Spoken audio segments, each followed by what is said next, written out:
for agreeing to be interviewed today. Before we begin, I just want to say that there are a series of questions that I'll be asking that are rather personal in nature with regards to sexuality, gender identity, and sex education. So if at any point you feel uncomfortable, feel free to refrain from answering.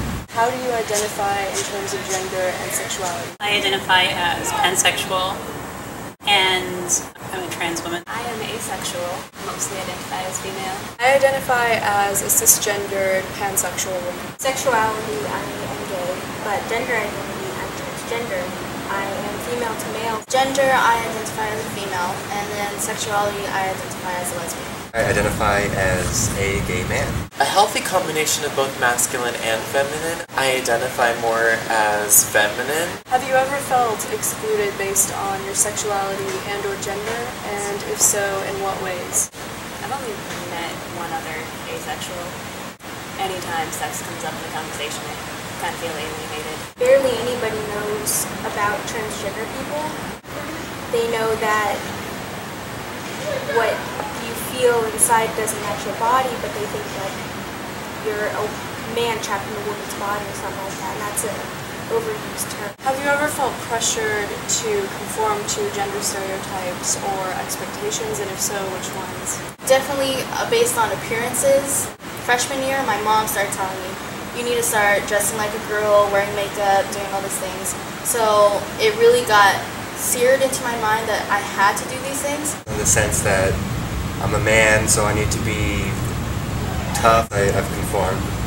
Willingly, to a certain extent. You know, there's been in the back of my mind, why does this matter? Why do I have to put this front on? But then I guess the other part would just be because I want to fit in, if you will. In terms of what role school played in sex education, would you say that there was very little to no role in that? Absolutely. I had very little education from my educational institution about sex. They signed a paper for me to get sex education in middle school, but it was more of like, boys go here, and we'll teach the girls about periods. In high school, they just taught us about STDs, and they sort of implied that you can get STDs through masturbation too. But I really, when I went to college, I was visiting my brother's friend who's a professor of psychology, and he also taught sexuality class. And a lesbian history teacher came into her office and mentioned vulva, and I thought she was talking about Volvo, the car. I got my first sex education from.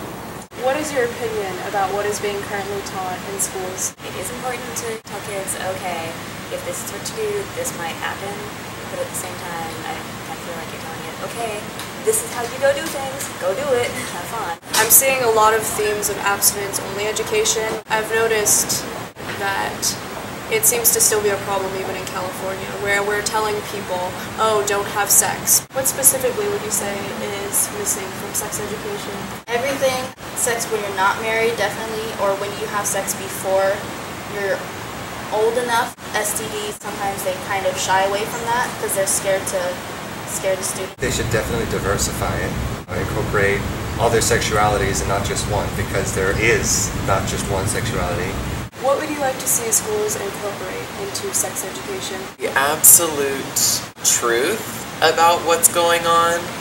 I would like to be confident in sending my kids to school knowing that they're going to be given facts. There should be a middle ground where you talk about STDs, but not as a scare tactic, just as a possibility, contraceptives, personal growth, and reasons why people would want to have sex, and different sexualities, so that we get a more well-rounded picture.